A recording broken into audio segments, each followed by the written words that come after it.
Assalamualaikum warahmatullahi wabarakatuh. Saya Lutfi Alfareza. Beberapa saat ke depan kita akan membahas tentang keuangan desa.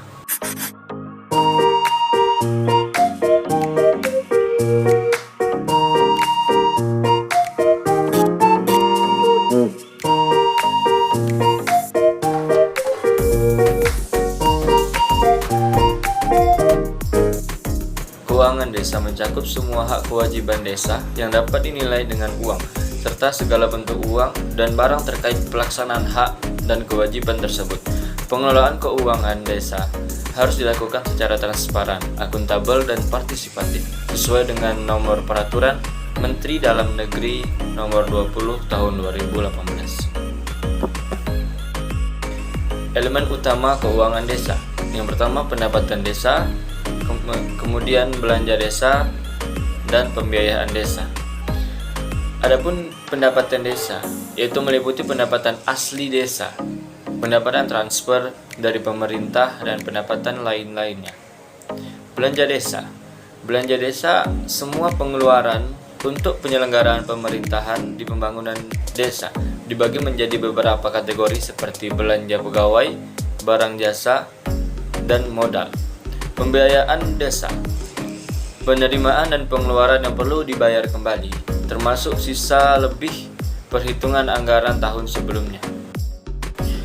Bab selanjutnya, kekuasaan pengelolaan keuangan desa. Kepala desa sebagai pemegang kekuasaan pengelolaan keuangan desa memiliki beberapa tugas penting, yaitu menetapkan kebijakan APBDes, pengelolaan barang milik desa, tindakan pengeluaran APBDes, menetapkan PPKD, menyetujui DPA, DPA, DPAL, menyetujui RAK desa, menyetujui SPP, dan verifikasi dokumen keuangan. Adapun penjelasan dari penetapan kebijakan APBD, yaitu mengatur pelaksanaan anggaran pendapatan dan belanja desa untuk memastikan penggunaan dana yang efektif. Selanjutnya, pengelolaan barang milik desa, menetapkan kebijakan terkait pengelolaan aset desa agar optimal dan transparan. Tindakan pengeluaran APBDes, melaksanakan tindakan yang memicu pengeluaran sesuai dengan APBDes. Selanjutnya, menetapkan PPKD, mengangkat pelaksana pengelolaan keuangan desa atau PPKD untuk membantu dalam pengelolaan keuangan. Menyetujui DPA, DPPA, dan DPAL. Menyetujui dokumen pelaksanaan anggaran untuk memastikan semua kegiatan terencana dan terdokumentasi dengan baik. Menyetujui RAK desa. Mengawasi rencana anggaran kas dan pengelolaan kas desa yang baik. Menyetujui SPP, menyetujui surat permintaan pembayaran untuk mengontrol pengeluaran. Terakhir, verifikasi dokumen keuangan, memastikan semua dokumen keuangan seperti DPA, RAK, dan bukti transaksi telah diverifikasi untuk akurasi dan transparansi. Bab selanjutnya adalah pelaksana pengelolaan keuangan desa. Terdiri dari beberapa unsur penting dalam struktur pemerintahan desa, yaitu sekretaris desa, kepala urusan atau KAUR, dan kepala seksi atau KASI. Berikut penjelasan rinci mengenai masing-masing peran tersebut. Yang pertama yaitu sekretaris desa. Sebagai koordinator PPKD, sekretaris desa berfungsi sebagai koordinator dalam pengelolaan keuangan desa, yang mana tugas utamanya yaitu menyusun dan melaksanakan kebijakan APBDes, mengkoordinasikan penyusunan rancangan APBDes dan perubahan APBDes, melakukan verifikasi terhadap dokumen anggaran dan laporan keuangan, mengendalikan pelaksanaan kegiatan sesuai APBDes. Selanjutnya yaitu kepala urusan atau KAUR. KAUR bertanggung jawab atas pelaksanaan kegiatan anggaran di bidang tugasnya, di mana tugas tersebut adalah melaksanakan kegiatan yang telah ditetapkan oleh APBDes, mengendalikan dan melaporkan perkembangan kegiatan kepada kepala desa, menyusun dokumen pelaksanaan anggaran seperti DPA, DPPA, dan DPAL sesuai dengan bidang tugasnya. Yang selanjutnya yaitu Kepala Seksi atau Kasih memiliki peran penting dalam pemerintahan desa, terutama dalam bidang pemerintahan. Tugasnya yaitu manajemen tata praja, membantu kepala desa, regulasi dan kebijakan, keamanan dan ketertiban, administrasi kependudukan, dan pelayanan masyarakat. Membantu kepala desa. Kasih bertugas sebagai pelaksana operasional untuk mendukung kepala desa dalam pengelolaan pemerintahan. Manajemen tata praja melaksanakan manajemen dan administrasi pemerintahan desa. Selanjutnya, regulasi dan kebijakan menyusun rancangan regulasi dan kebijakan desa. Keamanan dan ketertiban merencanakan dan mengevaluasi pelaksanaan keamanan serta ketertiban masyarakat. Administrasi kependudukan mengelola administrasi kependudukan dan pertahanan di tingkat desa. Terakhir, pelayanan masyarakat memberikan pelayanan kepada masyarakat dan menyusun laporan kegiatan. Bab selanjutnya, anggaran pendapatan dan belanja desa adalah rencana keuangan tahunan yang mencakup semua sumber pendapatan dan alokasi belanja desa. Adapun penjelasan rinci mengenai komponen desa seperti pendapatan desa, belanja desa, dan pembiayaan desa. Pendapatan desa adalah semua penerimaan yang menjadi hak desa dalam 1 tahun anggaran dan tidak perlu dikembalikan. Ini terdiri dari pendapatan asli desa, hasil transfer, dan pendapatan lain-lainnya. Pendapatan asli desa diperoleh dari hasil usaha desa seperti BUMDes, sewa aset, dan partisipasi masyarakat. Seperti contoh, hasil penjualan produk lokal oleh BUMDes. Hasil transfer ini adalah dana yang diterima dari pemerintah pusat atau daerah, seperti dana desa dan alokasi desa-desa. Contohnya, dana desa yang dialokasikan untuk pembangunan infrastruktur. Pendapatan lain-lain, hibah atau sumbangan dari pihak ketiga. Contohnya, sumbangan dari organisasi non-pemerintah untuk program pemberdayaan masyarakat. Belanja desa. Penjelasan selanjutnya yaitu belanja desa. Belanja desa adalah semua pengeluaran yang merupakan kewajiban desa dalam 1 tahun anggaran. Belanja desa merupakan semua pengeluaran yang menjadi kewajiban desa dalam 1 tahun anggaran dan tidak akan diperoleh kembali. Adapun klasifikasi belanjanya yaitu penyelenggaraan pemerintahan desa, pelaksanaan pembangunan desa, pembinaan kemasyarakatan desa, pemberdayaan masyarakat desa, dan penanggulangan bencana, keadaan darurat, dan mendesak desa. Penyelenggaraan pemerintahan desa. Belanja ini mencakup pengeluaran untuk operasional pemerintahan desa, termasuk gaji pegawai, tunjangan, dan biaya administrasi.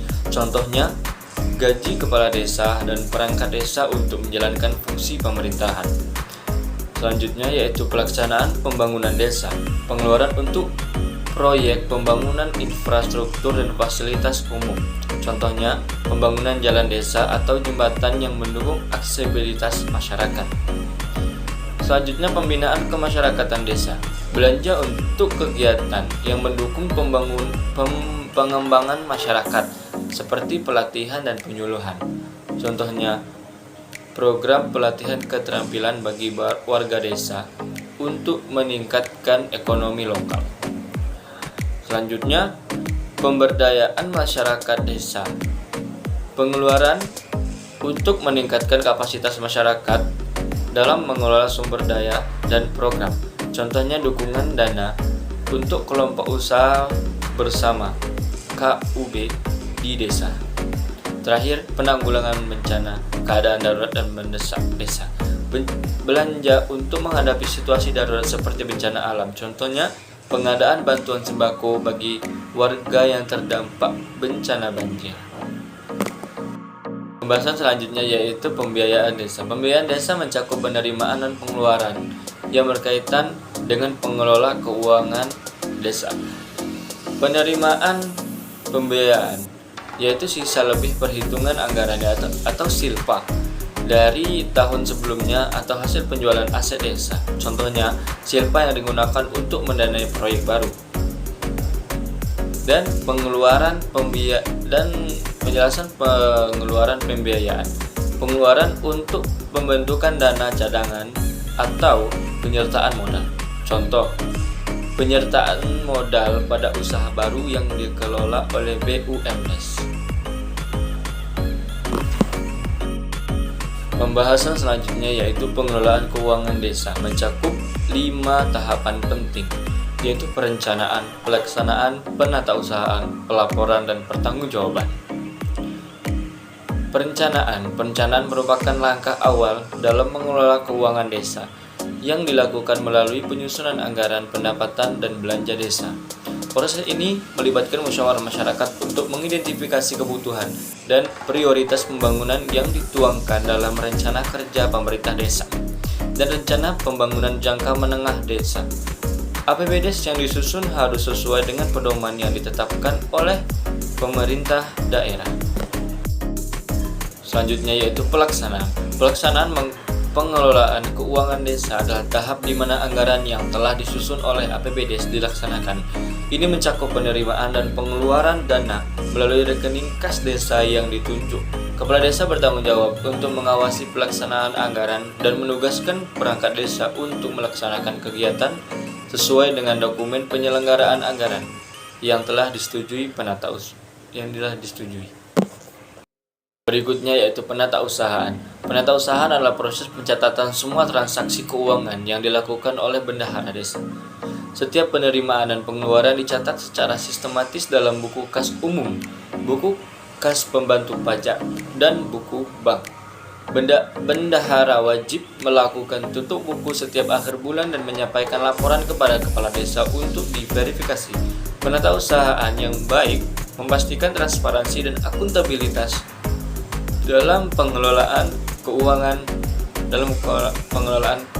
desa. Berikutnya yaitu pelaporan. Pelaporan adalah tahap di mana kepala desa menyampaikan pelaporan pelaksanaan APBDes kepada bupati melalui camat. Laporan ini mencakup realisasi anggaran dan harus disampaikan secara berkala.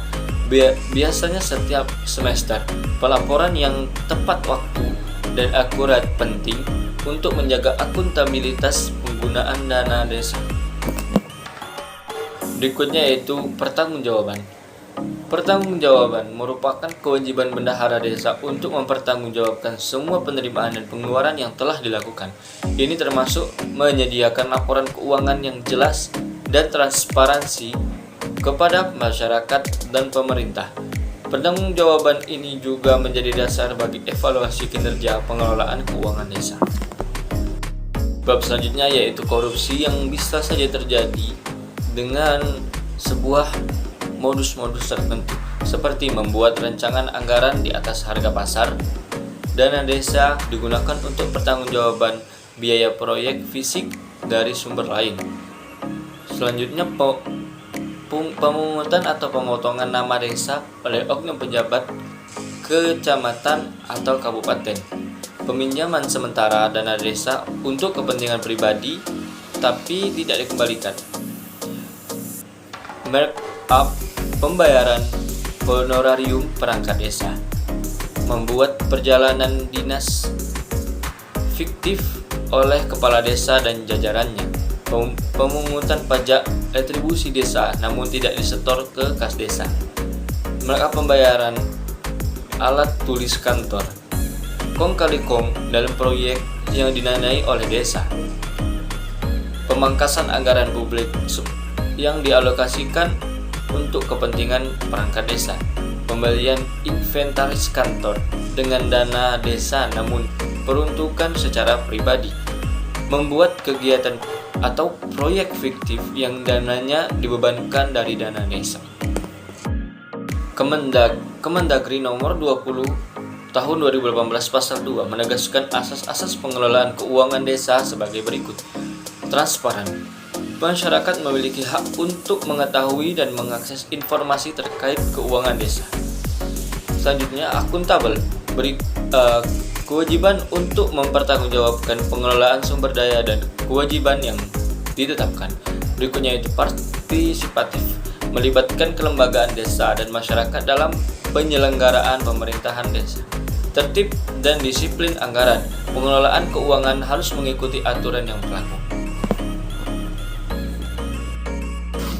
Upaya yang harus dilakukan untuk meningkatkan pengelolaan desa meliputi peningkatan kapasitas SDM, melatih aparatur desa agar lebih kompeten dalam mengelola keuangan dan program desa, digitalisasi, mengimplementasikan sistem digital untuk efisiensi pengelolaan keuangan, memudahkan pelaporan dan meningkatkan transparansi, penguatan lembaga pengontrol desa, meningkatkan peran lembaga seperti KPK dalam pemberdayaan desa dan mencegah korupsi. Program kejaksaan, jaksa sahabat, masyarakat desa, memperkuat hubungan antar masyarakat dan kejaksaan untuk mendukung pengawasan dan penegakan hukum di tingkat desa. Sampai sini penjelasan dari saya. Terima kasih telah mendengarkan. Saya berharap dapat mudah dipahami dan dipraktekkan, karena tanpa praktek ilmu tidak akan pernah ngefek. Wabillahi taufik wal hidayah. Wassalamualaikum warahmatullahi wabarakatuh.